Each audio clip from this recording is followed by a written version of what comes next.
Good evening. He was considered among the front-runners, but tonight, former Mayor John Tory says he will not be a candidate for his old job. He made the announcement late this afternoon, ending months of speculation over whether he was considering another run for the city's top job. CTV's Natalie Johnson is live tonight. And Natalie, you spoke with Tory shortly after he made his decision public. Yeah, Michelle, this is a major development in the race for the mayor's chair ahead of the official May 1st start to the campaign. After months of speculation that the former mayor was considering mounting a comeback, he made it official this afternoon to Deb Hutton on News Talk 1010, saying that he made this decision that he will not run in this mayoral race to protect his family from what he called inevitable attacks that could come during a campaign. Tory resigned as mayor in 2023 after 2.5 terms amid a sex scandal, admitting to having had an inappropriate relationship with a junior staffer 37 years younger than him. The Integrity Commissioner later determining that Tory had breached ethics rules and exercised improper influence. Now, Tory, who is 71, acknowledged today that he had given another mayoral run serious consideration, though recent polling had indicated that Tory may not have an easy path to victory. Some polls indicating that Tory trailed Olivia Chow in what would essentially be a battle of the incumbents. Chow has not confirmed whether she will run again, but is widely expected to. Councillor Brad Bradford, meanwhile, has already declared that he will run for the mayor's chair. And many Liberals and Conservatives had urged Tory and Bradford not to split the vote in this race against a progressive candidate. But Tory says the reason he decided not to run here came down to his family.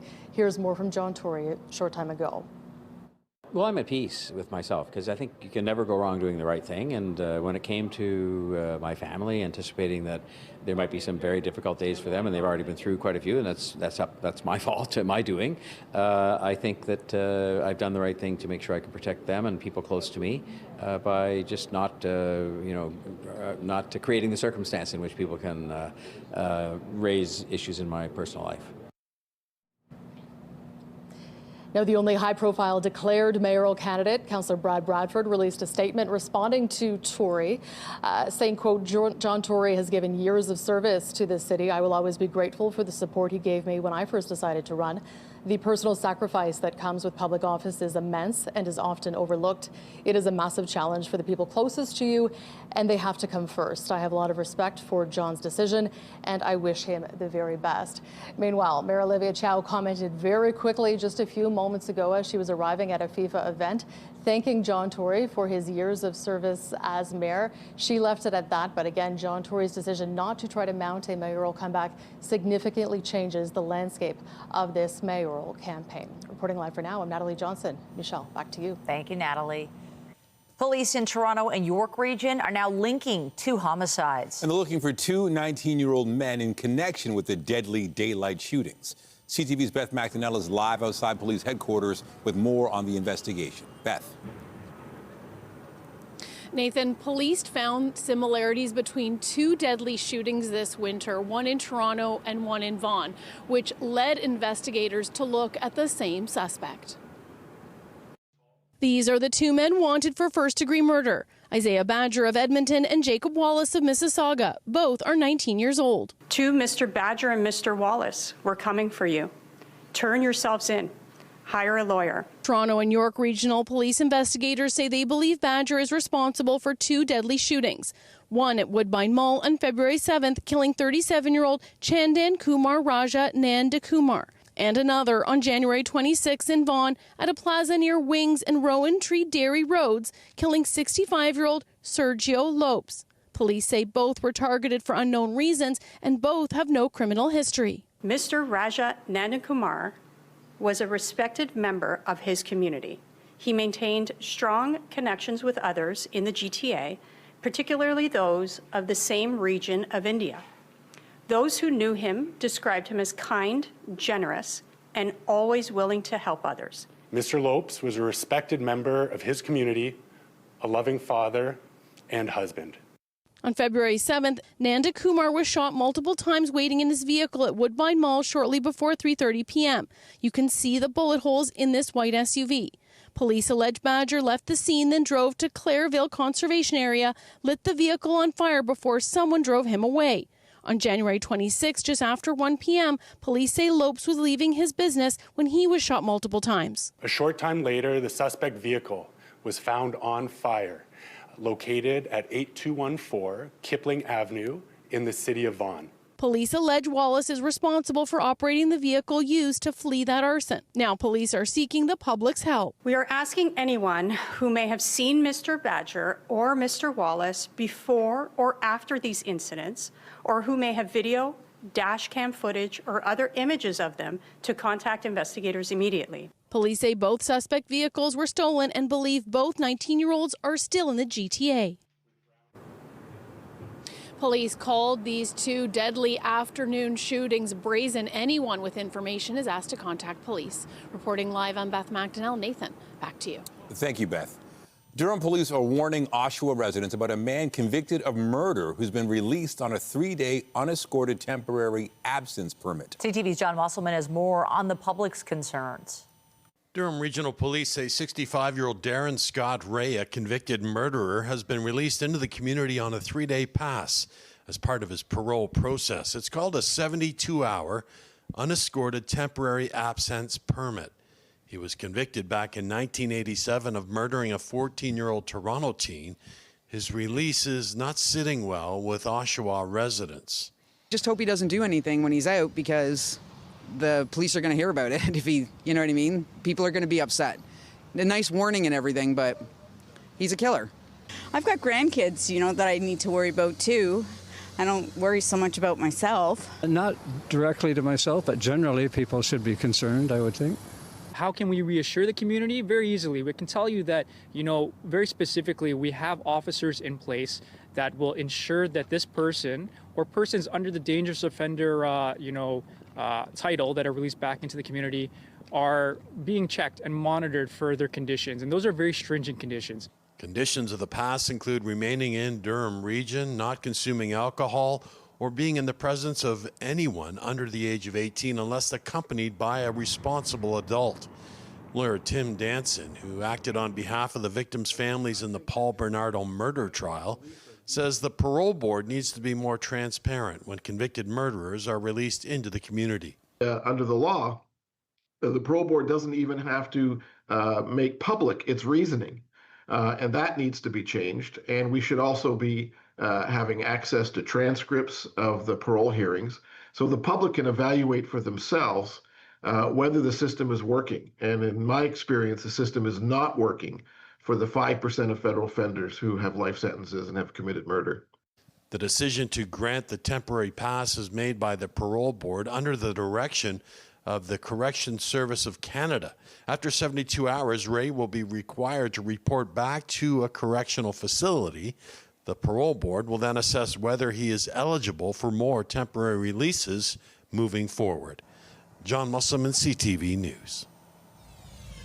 More news in a moment, but first let's take a live look at the evening air this hour. Definitely started cold today, but temperatures are back on the plus side today, and it is only going to get warmer as we head further into this week. Lindsay Morrison is here monitoring the current conditions. Lindsay. And Michelle, tomorrow's looking like a lovely day. We will have some warmth. We will also enjoy some sunshine. Right now, we've got some cloud cover, low cloud around the GTA, some light showers or drizzle, depending on where you are. Maybe a little bit of freezing drizzle also, but this is light stuff. We're not expecting it to be an unsettled night tonight. The unsettled weather comes a little later this week. We're at +1 right now. We made it to a high of +3 this afternoon. Winds out of the north right now, but they are light in nature. Here's your evening and overnight at a glance. Watch for some fog developing, especially past midnight.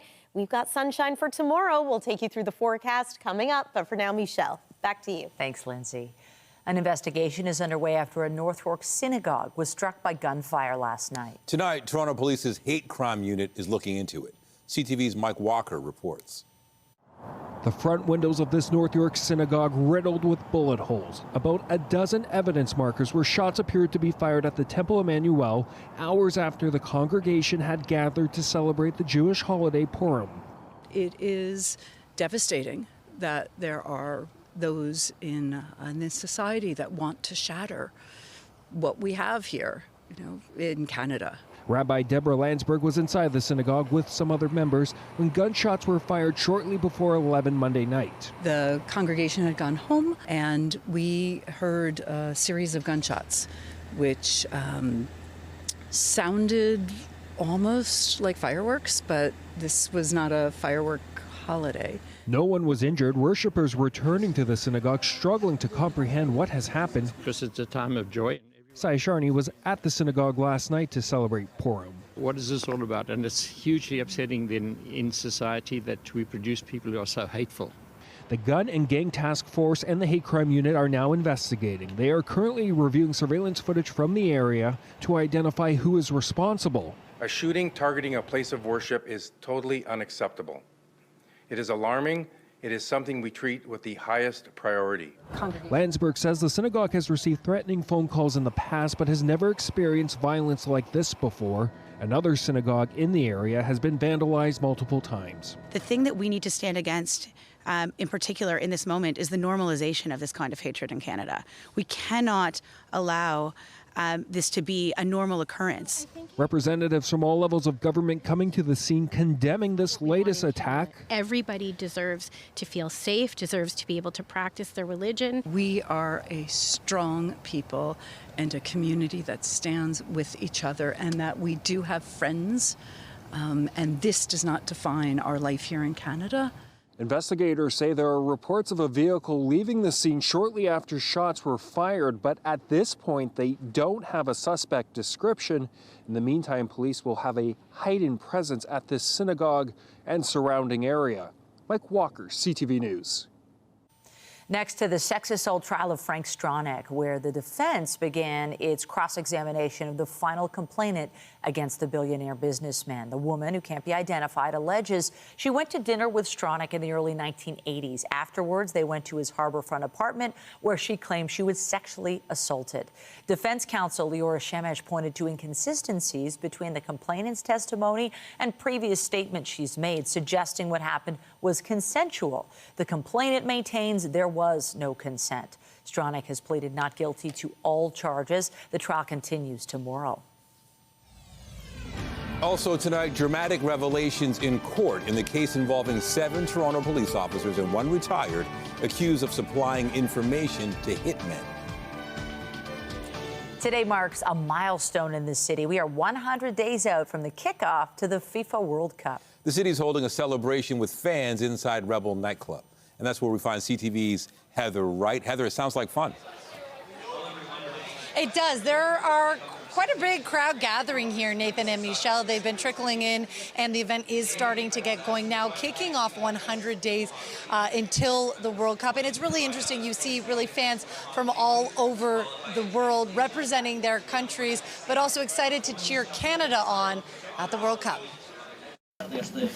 The World Cup doesn't kick off for another 3 months, but excitement is starting to build. It's awesome. When I was a kid, I used to always think, why don't they bring the World Cup to Canada? Now it's actually here, so it's pretty cool. In a city as diverse as Toronto, Eugenio Pagnotta is one of many with divided loyalties. He's half Brazilian, half Italian, born in Canada.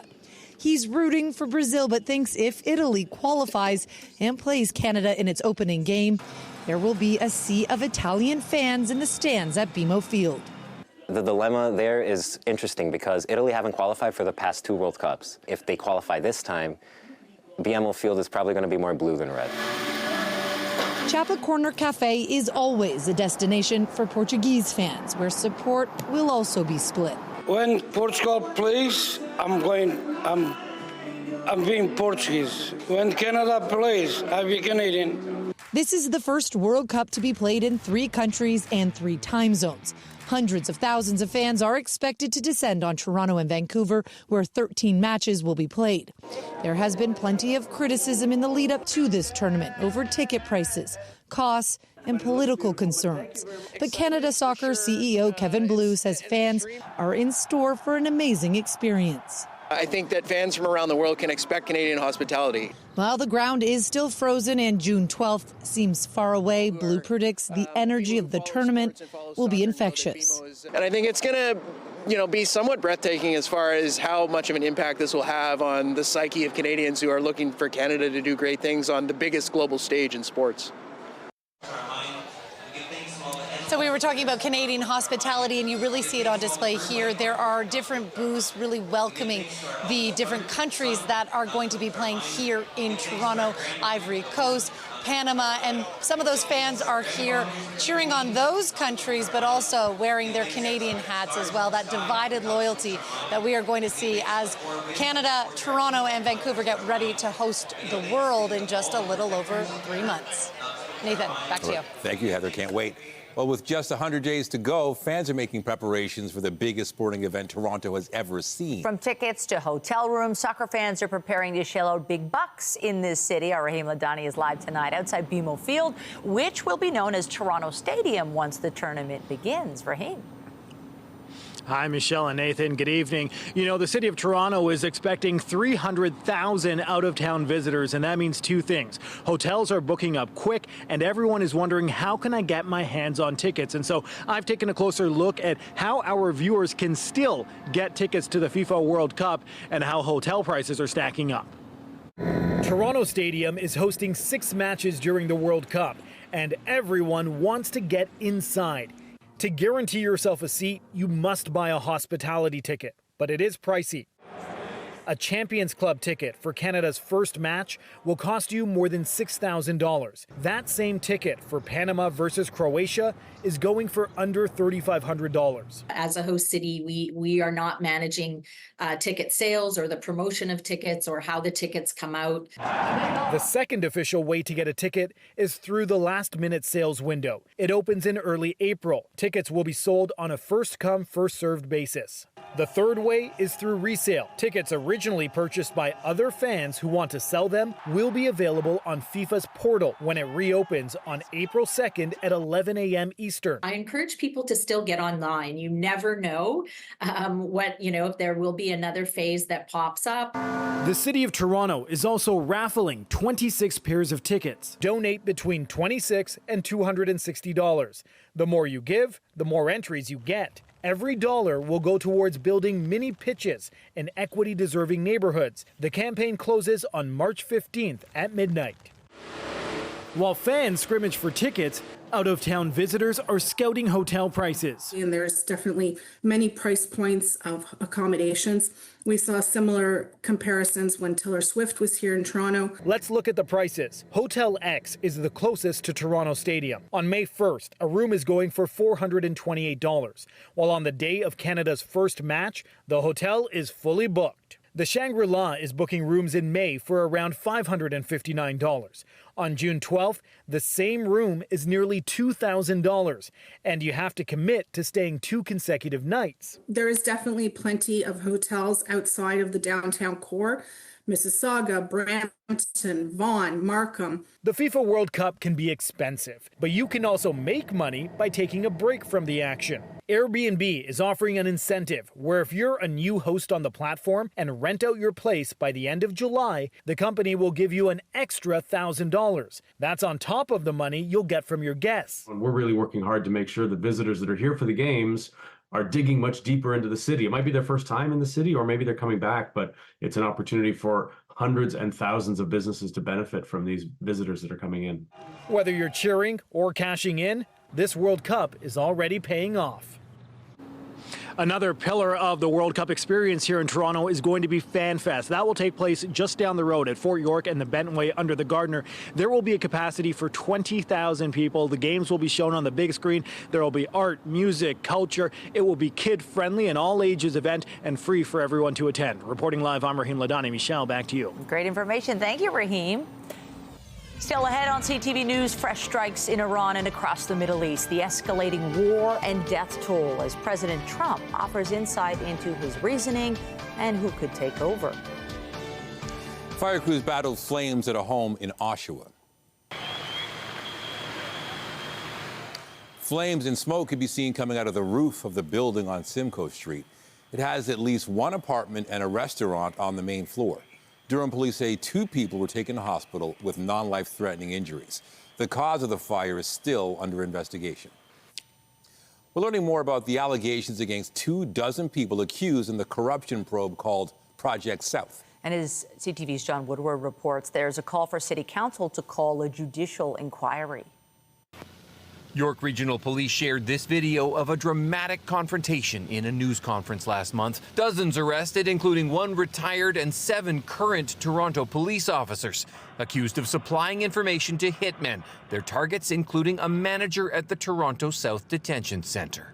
Several of the accused had their first court appearances today in a Toronto court over Zoom, with new details found in their court documents. Some officers accused of helping put a tracking device on someone's vehicle, accessing confidential Toronto police computer systems, and drug trafficking. Civilians facing charges including possession of a stolen vehicle, drug trafficking, and extortion. One charge to Constable Richard Black was that he arranged for another officer's vehicle to be stolen so an insurance company would pay out. The alleged scheme wasn't carried out. Older Toronto police discipline documents show Black is accused of not properly reporting his dealings with confidential informants as far back as 2019. The notice of hearing saying source management is a high-risk area of policing. The officers under scrutiny in criminal court, their own departments, the Provincial Law Enforcement Complaints Agency, while the Provincial Inspector General of Policing is reviewing all Ontario police services. Former Toronto Mayor John Sewell says Toronto City Council should call its own inquiry. There's a problem in Toronto. That's where the problem is with these charges about conspiracy and dealing with organized crime. So we think there should be an investigation right about Toronto, and City Council's the perfect body to do it. A spokesperson for Councillor Shelley Carroll, the police board chair, says she doesn't believe the city has the legal authority to do that. The city's police board is meeting on Wednesday, where the police chief is expected to again address the fallout from this wide-ranging case. John Woodward, CTV News. Tensions continue to escalate today across the Middle East, with the U.S. and Israel launching a fresh wave of attacks on Iran. CTV's Adrian Gabriel has the latest from Istanbul. As the sun sets on day 4 of this war, the scale and scope is painfully coming into focus. South of Tehran, Israel struck this compound today, belonging to the group responsible for electing Iran's next supreme leader. Throughout the night and into the day, Israeli forces have also been targeting Iranian-backed Hezbollah positions across Lebanon. The Red Crescent says that more than 780 have died in Iran since the fighting began on Saturday, with the single biggest loss of life taking place here at this girls' school. Neither Israel nor the U.S. have claimed responsibility, though nearby fresh grave sites have been dug to bury dozens of children. The president of the Red Crescent in Iran saying that more than 168 children, aged 7, 8, and 9, were martyred. The fear, the panic, the anxiety experienced by millions of people in the Middle East and beyond is palpable and was entirely avoidable. 11 countries across the region have been on the receiving end of airstrikes fired by Iran since the fighting began. Following an Iranian attack in Saudi Arabia, the U.S. have shuttered embassies in Riyadh, Kuwait, and Beirut. With Tehran under a daily, deadly bombardment, thousands of Iranians are trying to flee to neighboring countries. Turkey is home to more than 120,000 Iranians, with many residing right here in Istanbul's historic quarter. But foreign nationals we spoke with at cafes in this neighborhood declined to speak on camera, still fearful of the reach of the Islamic Revolutionary Guard and anti-Iranian sentiment here in this country. So celebrations in your house last night. Halit Yenejeh's wife is Iranian. The couple have been waiting for the decimation of the Islamic regime. Islamic regime for devil, for Persian people, we are happy, really happy. Devil's times finished. Halit, what is your hope for the future? We want good election, good rules election, and secular system for Iran. As the flames of war fan out of control any semblance of peace in the Middle East, at this hour remains a distant hope. Tonight, U.S. Central Command say they've hit 1,700 targets since their joint operation with Israel began. With Iran hitting back, this entire region has been thrown into a state of chaos. Adrian Gabriel, CTV News, Istanbul. Donald Trump claims Iran's air defenses, the Air Force, Navy, and leadership are gone. Today, he briefed Germany's chancellor, U.S. lawmakers, and the media, giving his rationale for waging war. CTV's Joy Malbin has more.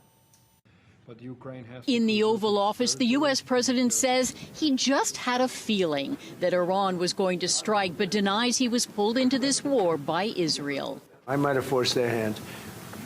You see, we were having negotiations with these lunatics, and it was my opinion that they were going to attack first. Contradicting his own Secretary of State, Marco Rubio. We knew that there was going to be an Israeli action. We knew that that would precipitate an attack against American forces. The president who promised no more wars portrays this one as necessary to eliminate Iran's nuclear threat once and for all, destroying their naval and missile capabilities. And Trump says they knocked out Iran's radar defenses, hitting 1,700 targets so far. We're hitting them very hard, and the big scale hitting goes now. They no longer have air protection. They no longer have any detection facilities at all left, and so they're gonna be in for a lot of hurt. After wiping out Iran's top leadership, Trump has called for Iranians to rise up and take over their own country. And yes, Trump has thoughts about who he'd like to take over. The late Iran Shah's son, not his first choice. I guess the worst case would be we do this and then somebody takes over who's as bad as the previous person, right? That could happen. I would like to see somebody in there that's going to bring it back for the people. The president lashed out at Spain and the UK for their initial response to his war. But this is not the age of Churchill. I will say the UK has been very, very uncooperative. And as America's war widens, already claiming U.S. soldiers' lives, lawmakers question the legal basis for Trump's war and will try to force a vote to limit the president's war powers. Joy Malbon, CTV News, Washington. 2 Canadian tourists were killed in a bus crash in the Dominican Republic, with local authorities saying the crash involved Sunwing vacation guests. It happened Sunday near the coastal community of Comayasa, which is roughly an hour's drive from Punta Cana. The bus, operated by Nexus Tours, was carrying guests to their hotels. In addition to the 2 people who were killed, 19 other people were injured.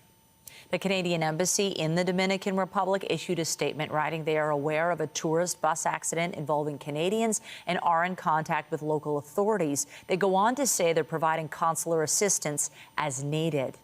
Meanwhile, Nexus Tours also issued a statement saying they deeply regret the tragic incident and they are fully cooperating with authorities. BC's coroners announced an inquest will be held into last month's deadly shooting in Tumbler Ridge. The inquiry will examine access to mental health supports as well as the role of artificial intelligence. CTV's Judy Trim reports. The BC coroner's inquest is aimed at answering how the Tumbler Ridge tragedy could have happened, beginning with access to mental health supports in rural communities, including broader issues of community awareness, education and support, and matters relating to gender diversity where relevant to the evidence. The shooter, Jessie Van Rutselaar, was transitioning. She killed her mother and a half-brother at home, then 6 more people at a school before taking her own life. The inquest will also examine the police response, why firearms were returned to the home even though Van Rutselaar had been previously apprehended under the Mental Health Act. We will look at the weapons and how they were obtained. The shooter's use of artificial intelligence will also be scrutinized. The developer of ChatGPT suspended Van Rutselaar's account for abuse, but OpenAI did not notify police until after the mass shooting. What do you have to say to the victims of Tumbler Ridge? Top safety officials provided insufficient information when they were summoned to Ottawa last week. Now the Minister of AI will seek answers from OpenAI CEO Sam Altman directly. I want to know what changes they're going to make specifically to protect Canadians. My job, our government's job, is to make sure that Canadians are safe. These AI chatbots pose new challenges to us. The minister will meet with OpenAI CEO on Wednesday. The government could end up regulating chatbots. As for the inquest, it won't take place until after the RCMP complete their investigation. Judy Trin, CTV News, Ottawa. Coming up, vaccinations and medications for different destinations. With many Canadians heading to new locations for March break, we have some health tips to help you prepare. And I'm Pat Foran. Coming up on Consumer Alert, it's Fraud Prevention Month, and many Canadians are getting fed up having to deal with scams on a daily basis. Many have fraud fatigue, but still worry they could accidentally click on something that could get them in trouble. I'll have that story. That's just ahead. Well, tomorrow is looking like a beautiful day, so why not hit the slopes? There's still a great snow base at various resorts across our province. This before things really warm up. We've got a strong ridge that's building with the jet stream, but along this jet stream, it's going to act like a conveyor belt, and we've got a lot of moisture headed our way through this week and into the weekend. A few rounds of rain will take you through what you need to know coming up here on CTV News. Stay with us.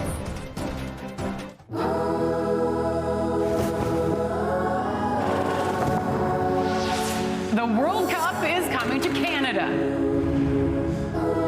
Right before I close my eyes, they have a dream to fulfill. Canada, this is the moment we've all been waiting for. That's what they came for!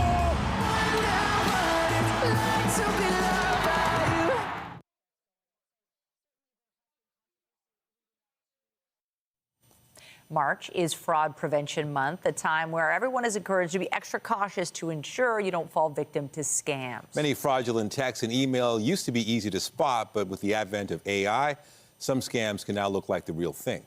Here's Pat Foran and Consumer Alert. Pat. Thanks, Nathan and Michelle. Well, many Canadians are growing frustrated. They have to constantly check things to see if they're real or fake. There's a sense of fraud fatigue, and some people say it makes them angry, and they want more done to stop it. Many of us are bombarded with fake texts, emails, and phone calls on a daily basis. RBC conducted a survey and found that 81% of Canadians feel there is a new scam to watch out for almost every week, and 83% said it's safest to assume any unexpected text, email, or call is a scam. Equifax Canada has its own survey and says 67% of Canadians worry about identity theft, 64% impersonation and phishing scams, 59% digital payment scams, and 46% investment and romance fraud. Scams used to be much easier to spot, and now many worry they could accidentally get conned. The fraudsters are so good and so sophisticated that absolutely anybody could fall victim to these traps. AI is also being used to create fake legal documents such as pay stubs, insurance forms, and driver's licenses that look like the real thing. With the advent of artificial intelligence, we have seen more and more people fall victim to this than would have in the past. The Equifax survey also found 68% feel banks should implement stronger security measures to protect accounts, and 59% support mandatory education in schools and public awareness campaigns. People are tired of getting all these messages and all these phone calls relating to scams. And I think what it's doing is it's slowly wearing people down. The Credit Counseling Society says there is a real danger if people let their guard down and give out personal information. It can lead to identity theft. And there's no guarantee if you get scammed that you'll get your money back. Really be cautious about ever giving any personal information, dates of birth, social insurance numbers. Any little bit of information can lead you down a road to trouble. The Canadian Anti-Scam Coalition is trying to raise awareness to help Canadians recognize fraud. Stop and think, check to see if it's legitimate. If you're not sure, ask family and friends, and talk and share details about scams to protect others. Taking extra time could save you a financial burden. And 28% of Canadians said they find scams a manageable annoyance, but 16% said constantly dealing with fraud makes them tired and anxious, and they worry they could make a mistake and get caught in a scam. On your side, I'm Pat Foran. If you have a consumer story idea, email us at alert@ctv.ca. All right, looking at the forecast, you can't help but look ahead and notice double digits in the forecast. Oh, it's going to feel so warm. I like the look of tomorrow because it'll feel a lot milder than it did today, and then we have gorgeous sunshine. A bit of the trade-off for that warmth is some unsettled days, too. Yeah, a lot more cloud cover for the second half of this work and school week, and some rain to go along with that, too. The rain is one part of the story. The other part is going to be the melting out there as this week goes on. Still a lot of snowpack out there in various parts of the GTA and certainly north of here. So with the melting, this week will come the risk of some localized flooding and ice jams on waterways. So We're going to take cautions around some of those waterways, but also enjoy a day like tomorrow. This is what it looked like this morning as the sun was rising. Just beautiful. Mix of sun and cloud today. At times, yes, there was more cloud than sun, but we did climb back above freezing this afternoon. We made it to an afternoon high of +3.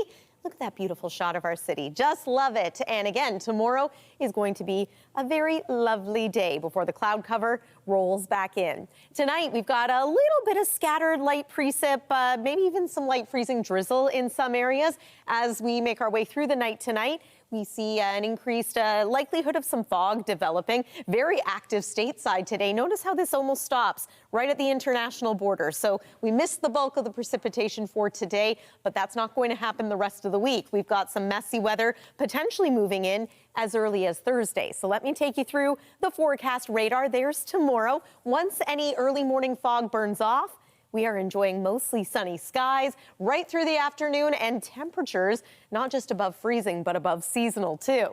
Here comes the first round of rain on Thursday, so maybe some showers dayside and then some steadier rainfall, maybe also some freezing rain as we make our way into Thursday night. I think the majority of it is going to be rainfall and then remaining unsettled for your Friday and certainly into the weekend. Saturday is looking like it could, at this point, be a little bit of a washout, but we'll get to that in a little bit. +1 this hour at Pearson Airport. Again, we made it to a high of 3. We dropped to -4 through the overnight hours tonight. So tomorrow could be another chilly start to the day. This is what we're waking up to, -4 degrees, but then +1 by 9 a.m. Just watch for a few slippery spots. And again, some patchy fog, perhaps impacting visibility, especially in rural areas. But highs tomorrow near 5, 6 degrees. Some communities might even make it to 7. So that's nice and comfortable. And really, this is the pattern that we are looking to going forward for the rest of the week. 8 degrees on Friday, maybe 14 degrees on Saturday.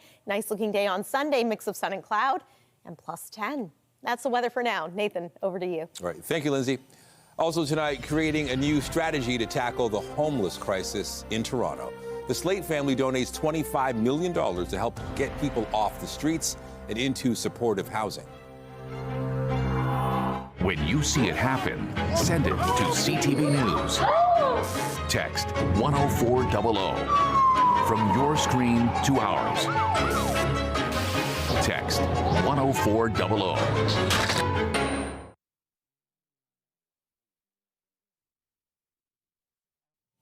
The Slate Family Foundation is making a major investment in tackling homelessness in the city. The organization is spending $25 million to establish a housing lab, which uses an evidence-based approach to get people off the street and into supportive housing. The money will go to a research center at St. Michael's Hospital and the United Way. Last year, more than 100,000 people were on the wait list for social housing in the city. The new program aims to house 300 people over the next 5 years. New numbers show drug overdoses in the city have nearly doubled since last January. According to recently released city data, paramedics responded to 350 calls for suspected non-fatal opioid overdoses in January. That represents an increase of 47% compared to 2025. However, there were 12 fatal overdoses in January in both 2025 and 2026. Sun-starved Canadians are looking at different destinations for March break this year. But does that mean different vaccinations or other travel preps? CTV's health reporter Pauline Chan has some tips. With Cuba, Mexico, and Florida off many Canadians' lists for March break travel, Dr. Christine Palme says she's hearing more about patients planning for Southeast Asia, the Mediterranean, and Central America. I think that there is a shift in location choice just based on what's happening globally. And that may mean different vaccinations are needed. Some locations such as Africa, Southeast Asia, they do require pre-planning in order to get the vaccines. There's also some financial costs that may be associated with this that may need some financial planning in advance. For example, anti-malaria medications must be taken before, during, and after your trip, depending on where you're traveling, and new vaccinations are always being developed. We now have vaccines against chikungunya, which is an illness that can be quite devastating. There's some things down the pipeline for dengue fever. Measles is spreading in many countries, so make sure all your standard immunizations are up to date. Patients who have chronic diseases may need to speak to their family doctors about bringing certain medications, antibiotics, particularly if you're traveling somewhere remotely. So, really there's not a one size that fits all. Anti-nausea medication, diarrhea treatment, and pain meds are recommended for your first aid kits. Don't forget sun protection and bug repellent, especially in areas where mosquito-borne illnesses like Zika, chikungunya, and malaria are common. And while March break is less than 2 weeks away, there is still time for vaccinations. Generally speaking, nothing is too late. Dr. Palme says visiting a travel clinic, especially for overseas destinations, is a good idea. Pauline Chan, CTV News. After the break, oil prices are up, markets are down as war in the Middle East expands and impacts the global economy. Business is next.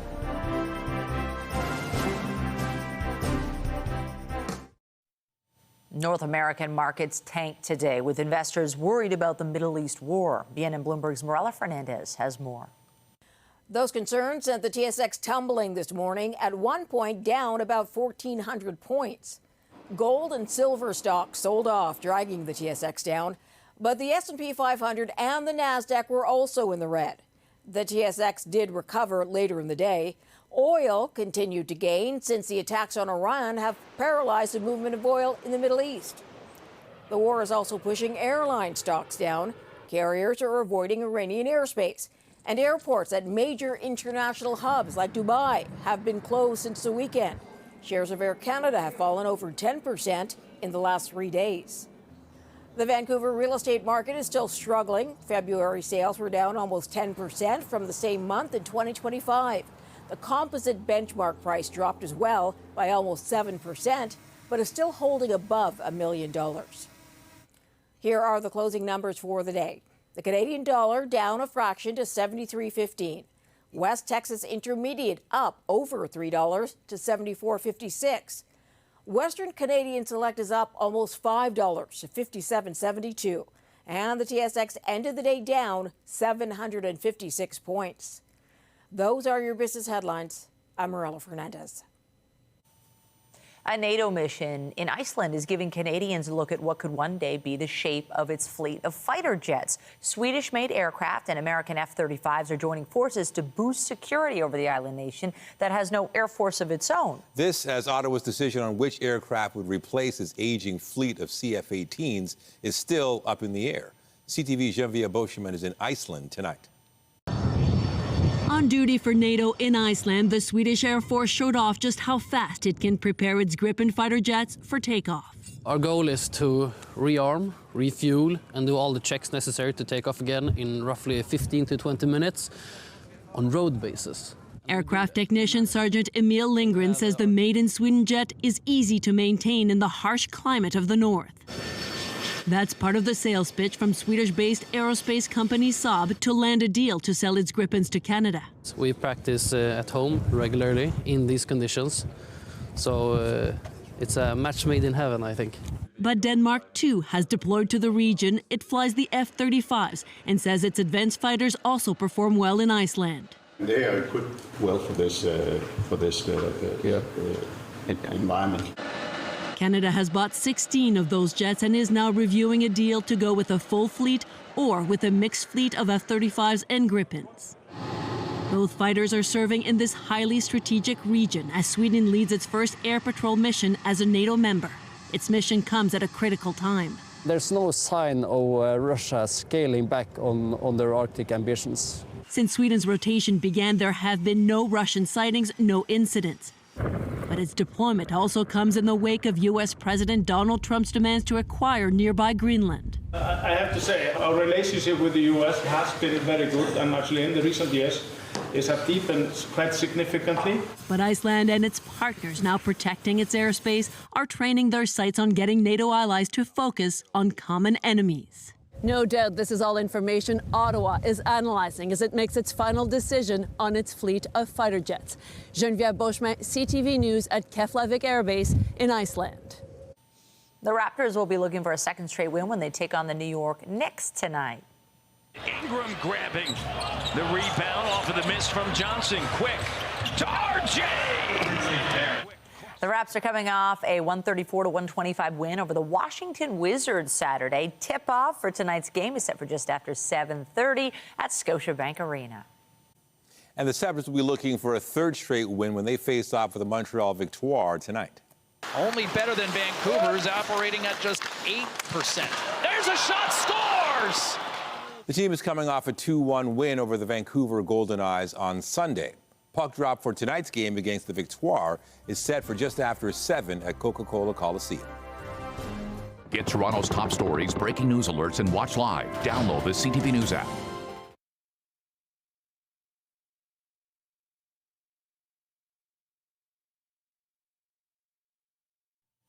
Well, still a tad chilly, especially with the wind chill tonight, but get ready for the warm-up we've been talking about. Yeah, I think there's a lot to like over the next few days, especially for those who are ready to climb their way out of winter. I want to say I don't think this warm spell is going to be permanent. We are likely to experience cold weather again, likely in the coming weeks, but we will see temperatures rise pretty dramatically into this weekend. On the satellite and radar, all is pretty quiet. Might get a little bit of fog first thing tomorrow morning, but then that burns off. We enjoy a mainly sunny afternoon and a high of +5. Next 3 days, Thursday brings us some rain, but Saturday could bring us even more. Combine that with some melting, and there is some concern about some localized flooding. Look at those highs over the weekend. Michelle and Nathan. They are high. Thank you, Lindsay. That's it for us, but be sure to join Omar Sachedina tonight at 11 for CTV National News, followed by Zarida Allman with your next local newscast at 11:30. Meantime, our coverage continues anytime on CP24 and at ctvnewstoronto.ca. For Lindsay Morrison and the whole team here at CTV News, thank you for watching and have a great night.